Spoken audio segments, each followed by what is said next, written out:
هلأ اجا وقت فرجيكن شو ردوا العالم على سؤال موقف ما بتنسوه من رفقاتكن. أول موقف كنا أصدقاء لسنين، شاركته بكل أسراري وأحلامي. اكتشفت فجأة أنه كان عم يضحك علي مع التانيين، وكان تحدي إذا بيقدر يضايم معي ويكون قريب مني. طيب أنتوا بس تخبروني هيك خبريه، ما بتخبروني شو عملتوا بعدين؟ قتلتوه؟ شو عملتوا؟ أنا بدي أعرف بعدين شو صار.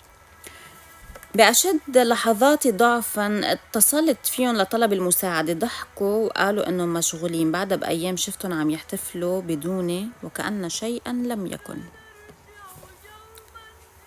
استغفر الله.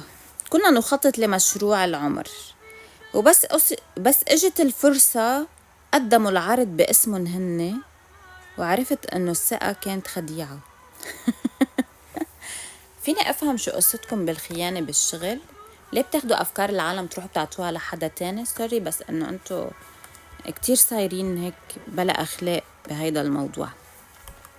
وقفوا مع شخص اساء لإلي بدل ما يكونوا جنبي.